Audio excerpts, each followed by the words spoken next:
Very nice colors, easy to see. Thank you. All right, entertain a motion for item E3. I'll move for acceptance item E3. Second? A motion and a second to accept item E3. Is there any further discussion? Hearing none, all those in favor say aye. Aye. Those opposed, same sign. Motion carries. Item E4. Let's hope that's a smooth transition, just like we expect.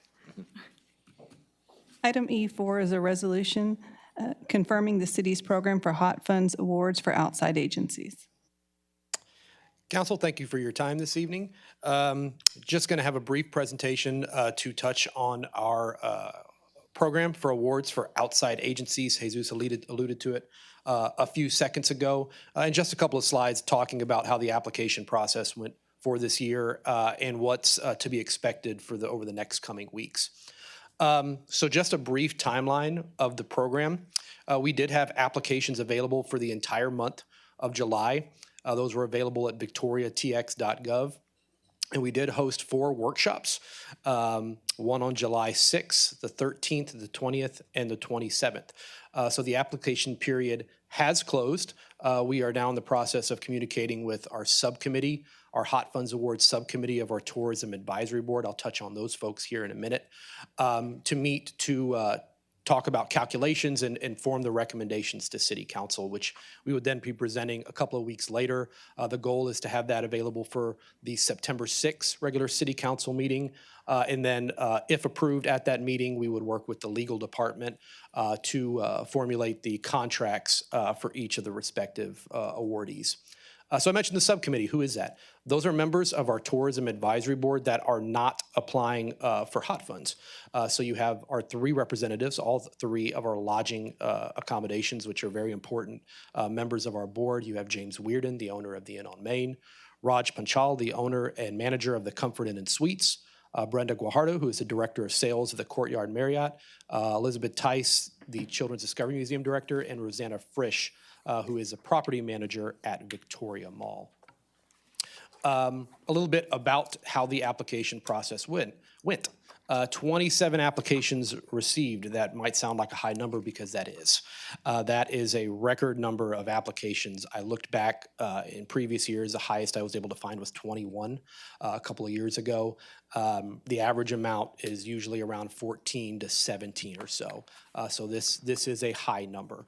The average amount requested per applicant, it can range, but you see that number there, a little over 17.5.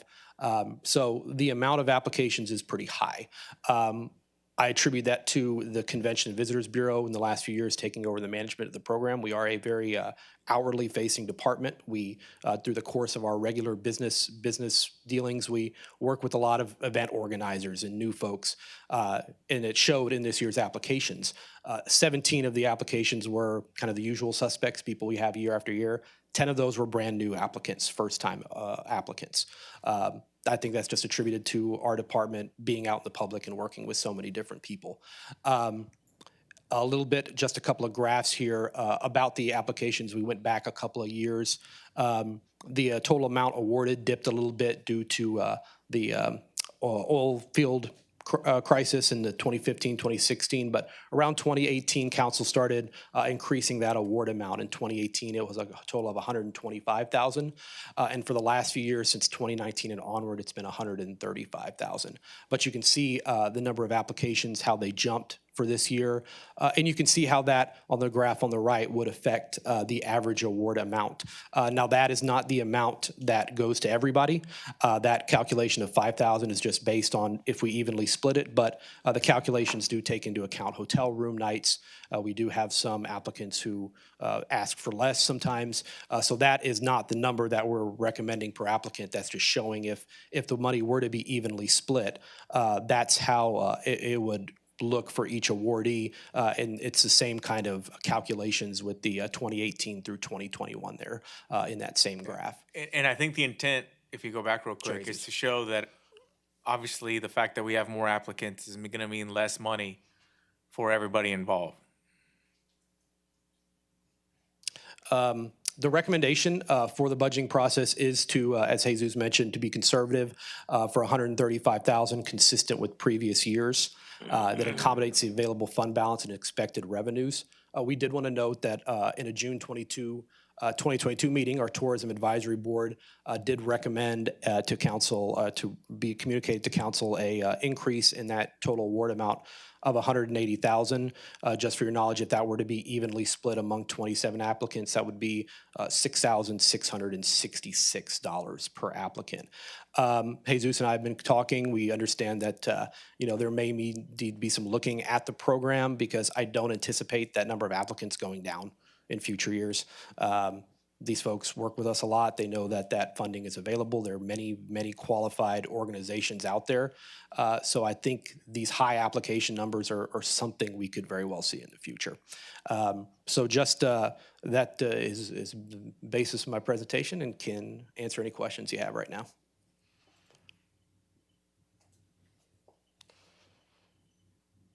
Okay, and so no decisions yet on, The individual award amounts, no, sir. Yes, we still have to meet with our subcommittee, and I'm working with them to find a time that works for everybody.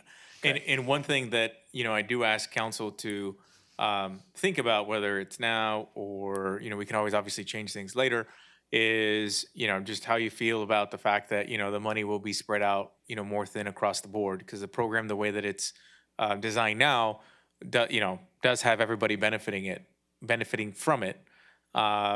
And so obviously the more applicants that we get, the less money that everybody gets that's involved. So first blush, I would say it's not as impactful, but I can't speak for each organization where an average grant of $5,000 might be impactful.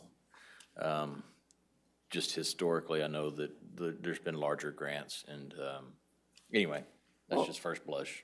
I think I'm missing something, because I thought you were showing those averages as just an example of what could happen, but trying to make it clear that that wasn't what was going to happen. Right. Now It sounds like it is. Right. Now, some applicants will receive less, just depending on the scoring process. That just closed the other day, so we're still reviewing the applications. If you were to evenly split those funds among the 27 applicants, I just showed that from the previous years. If that were to be the same case with those previous years, that amount is going to go down. Some applicants may receive above that $5,000 based on their hotel room nights and their documentation and the credibility of such, and some may receive less because they produce less room nights, or they're a brand new applicant who don't have as many demonstratable room nights over the years. So that amount may be different for some. Yes, ma'am. And so are you also trying to imply that all 27 of those do qualify, that there's not a question there? Well, we're still reviewing that at this time, yes. But typically, typically everybody that submits an application through the program and meets the requirements gets some money. I did look back in 2018, there was one applicant who was denied. In 2019, there was one applicant who was denied. So it's very uncommon for an applicant to be denied. They usually hit the markers necessary to be eligible. And this is why it's important that you know the impact, because this is going to mean an organization that say typically gets $10,000 might get half of that next year, and they might come to us and say, hey, what's going on? Like, why is my contribution now coming down in half? And the answer is going to be, well, there's just more applicants. That's the way the program is designed right now. All right. I think it is a good idea to take a look at it, because I can see if it continues to grow with the number of applicants and the average amount falls, I think people may, why is it worth the time even doing the application and going through the process? And I don't want to get to that point. All right. Well, thank you, Joel. Thank you. I'm sorry, Mr. Novosad. So, item E4, I'll move for approval. I'll take that as a first and a second. Is there any further discussion on E4? All those in favor of approving item E4, say aye. Aye. Those opposed, same sign. All right, we're going to do E5, appoint a member to the Building and Standards Commission. Ms. Hilbrick will give us a brief presentation. Thank you for reading that. So, good evening, Mayor and Council. The resolution before you tonight will appoint a new member to the Building and Standards Commission. So the purpose of that commission is to hold public hearings as requested by the Director of the Development Services Department to hear and determine cases of substandard and unsafe buildings. And the members serve 2 years, and there's 7 members on that board. So currently, we have 1 vacant spot, and we have Mr. Robert Brooks, Mr. Robert Bueller, Mr. Craig Logger, Ms. Sherry Strickland, Mr. Victor Marshall, and Mr. Dean Raybert. So tonight, we're going to appoint someone to one expired term. We did receive 3 applications, but as you heard earlier, that John Clegg withdrew his application. So we do have applications from David Brown and Robert Constantine, and the applications were included in your packet for your review. So your application, or your voting ballot are on the dais, so if you'll circle them, I'll be glad to come pick them up. And Councilman Scott, to answer your question earlier, they do not have to reside in the city of Victoria. Thank you. Just a minute, I lost mine. I lost all my ballots, I'm sorry. Mr. Crocker's helping me out.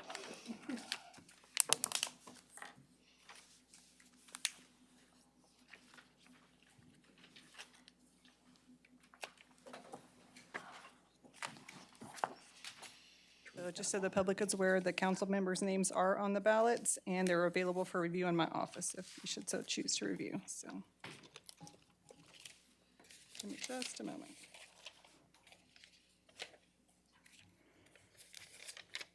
Okay, so with the 3-2 vote, David Brown's name will be filled in on the resolution.